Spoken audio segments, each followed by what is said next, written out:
नमस्कार दोस्तों, मैं अमन स्वागत करता हूं आपके अपने YouTube चैनल एजुकेशन हब पे। आज के इस वीडियो में हम चर्चा करेंगे आरओ और एआरओ के एग्ज़ाम के सिलेबस के बारे में। तो यहाँ पे जैसे कि आपको पता है कि आरओ और एआरओ में जो होता है वो उसमें कुल 4 चरण होते हैं। पहले आपका प्रारंभिक परीक्षा होता है, प्रीलिम्स परीक्षा, और उसके बाद आपका होता है मेंस परीक्षा, और उसके बाद होता है टाइपिंग टेस्ट। तो टाइपिंग टेस्ट जो है वह केवल और केवल एआरओ के पद के लिए, ना कि आरओ के लिए। ठीक है, तो यहाँ पे टाइपिंग टेस्ट और उसके बाद आपका आरओ और एआरओ का मेरिट लिस्ट आता है। तो ये 4 आपके पैटर्न होते हैं। तो यहाँ पर हम इन सारी चीज़ों को अच्छे से समझने की कोशिश करेंगे। तो यहाँ पे सबसे पहले आपका है कि जो आरओ एआरओ का जो प्रारंभिक परीक्षा होता है, इसमें जो आपका है कि आरओ और एआरओ में जो प्रारंभिक परीक्षा होता है उसमें आपके जो होते हैं वह बहुविकल्पी प्रश्न पूछे जाते हैं। ठीक है, अर्थात ऑब्जेक्टिव आपके प्रश्न पूछे जाते हैं दोनों पेपर में। और इसमें जो होता है कि प्रारंभिक परीक्षा में आपके 2 पेपर होते हैं। पहला पेपर आपका होता है सामान्य अध्ययन का, और दूसरा पेपर होता है जो होता है आपका हिंदी का। तो पहले पेपर में जो आपके होते हैं, जो सामान्य अध्ययन का होता है, उसमें कुल आपके 140 प्रश्न पूछे जाते हैं, जो कि आपका बहुविकल्पी होता है। सामान्य अध्ययन से कुल 140 प्रश्न पूछे जाते हैं। और उसके बाद जो और इसका समय जो होता है वह 2 घंटे का समय होता है। और जो दूसरा हिंदी का पेपर होता है उसमें कुल 60 प्रश्न पूछे जाते हैं, 60 नंबर का होता है, और यह 1 घंटे का पेपर होता है। और यह दोनों पेपर एक ही दिन में होते हैं। ठीक है, जैसे कि यहाँ पे कहा गया कि प्री का जो दोनों परीक्षा है, दोनों के दोनों एक ही दिन में होते हैं।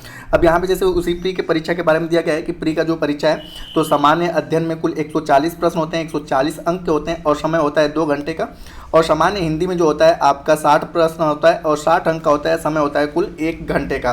और यह दोनों पेपर एक ही दिन में होते हैं, अर्थात जो प्रारंभिक परीक्षा होता है उसमें कुल 200 प्रश्न होते हैं और 200 अंक के होते हैं। और उसके बाद आपका जो मेरिट लिस्ट बनता है, उस मेरिट लिस्ट में जो आते हैं उसके बाद उनको मेंस के एग्जाम के लिए बुलाया जाता है। अब यहाँ पे सामान्य अध्ययन में टॉपिक क्या क्या रहते हैं, जहाँ से क्वेश्चन आपके पूछे जाते हैं पहले परीक्षा या प्रारंभिक परीक्षा में।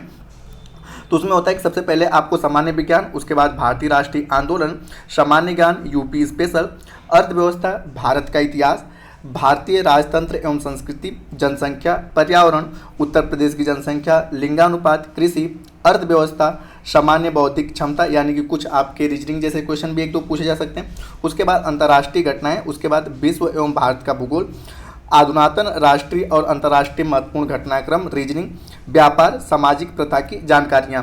तो ये जो आपका कुल 140, ये जो आपका है कि जो पहला परीक्षा होगा 140 अंक का, उसके बारे में। और उसके बाद ये 140 यहाँ से प्रश्न पूछे जाएंगे, 140 अंक का जो पहला प्रारंभिक परीक्षा होगा सामान्य अध्ययन का, यानी कि जीएस का।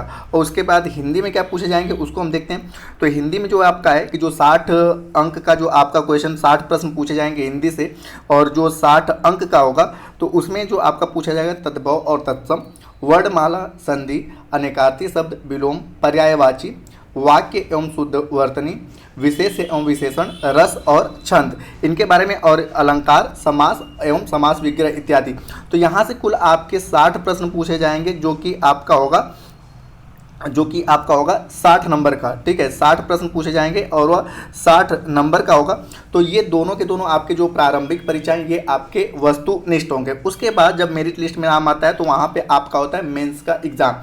अब मेंस के एग्जाम का पैटर्न क्या है, तो यहाँ पे है कि मेंस के एग्जाम में जो आपके क्वेश्चन पूछे जाते हैं, जो सामान्य अध्ययन जीएस का जो क्वेश्चन होता है वो आपका ऑब्जेक्टिव होता है। जीएस का जो पेपर होता है वो ऑब्जेक्टिव होता है, बट जो हिंदी का पेपर होता है वो आपका होता है डिस्क्रिप्टिव, यानी कि उसको आपको लिखना होता है। तो यहाँ पे जो सामान्य अध्ययन 120 प्रश्न कुल रहेंगे, और इसके अंक भी 120 के होंगे, और इसमें 2 घंटे का समय होगा। जैसे यहाँ पे पता है कि मेंस में जो होता है कि कुछ मतलब यहाँ पे लिखा गया है कि मेंस डिस्क्रिप्टिव प्रकार के प्रश्न पूछे जाते हैं। तो यहाँ पे केवल जो जीएस का है वह आपका ऑब्जेक्टिव रहेगा, और हिंदी का जो रहता है वो डिस्क्रिप्टिव रहता है। और मेंस परीक्षा जो होती है लिखित होती है, और केवल हिंदी का होता है। और मेंस परीक्षा में जो होते हैं वह 3 विषयों से कुल प्रश्न पूछे जाते हैं।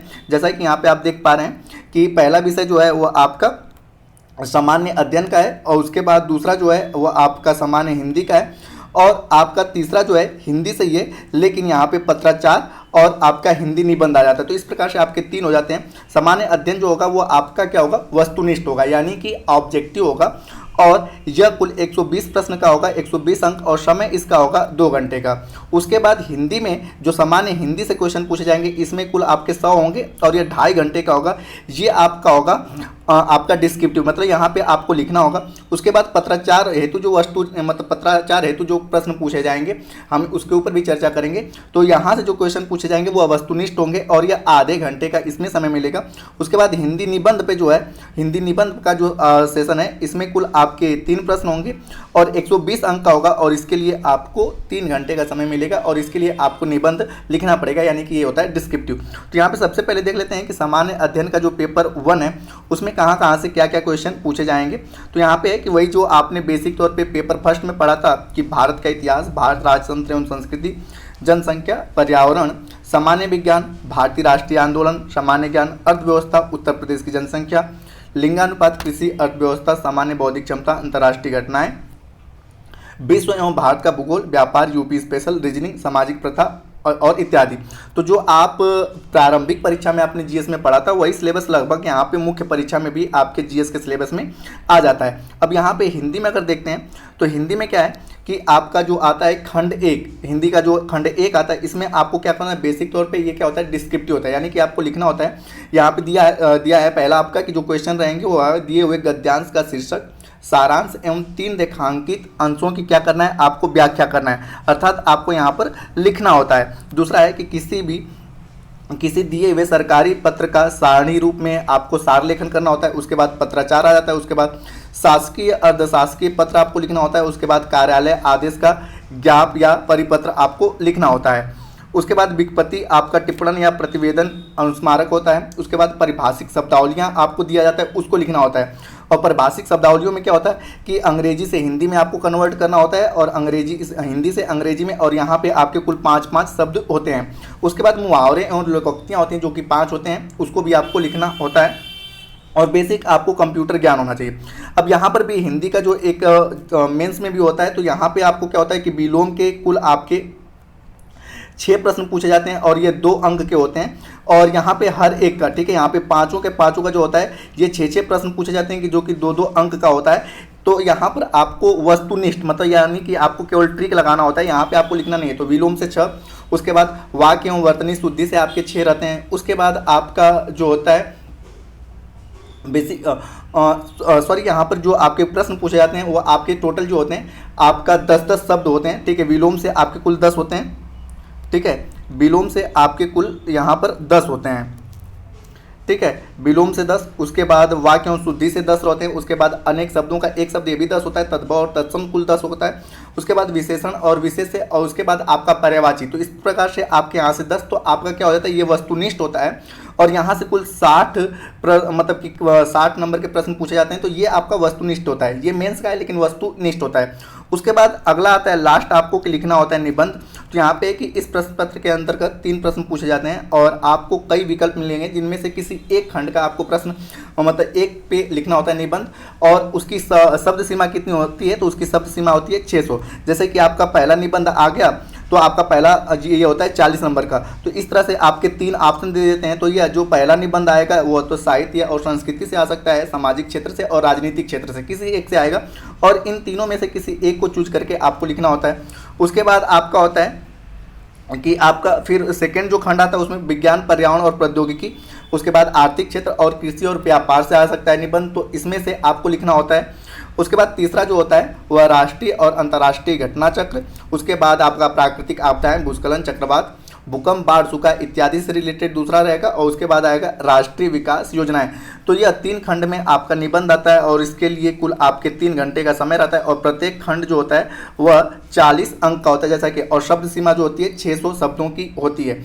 और इसके बाद आपका मेंस का एग्जाम कंप्लीट होता है। उसके बाद आपकी मेरिट लिस्ट आती है। अगर आप ARO पद के लिए हो तो आपको टाइपिंग के लिए बुलाया जाएगा। अगर आप RO पद के लिए हो तो सीधे आपका फाइनल मेरिट आता है। तो यह आपका RO और ARO का सिलेबस हुआ। तो उम्मीद करता हूँ कि आपको अच्छी चीज़ समझ में आएगा। अगर आप इस PDF को प्राप्त करना चाहते हैं तो आप हमारे टेलीग्राम से जुड़ सकते हैं, जिसका लिंक वीडियो के डिस्क्रिप्शन में दिया हुआ है। तो वीडियो के अंत तक बने रहने के लिए धन्यवाद। मिलते हैं जल्दी नेक्स्ट वीडियो में।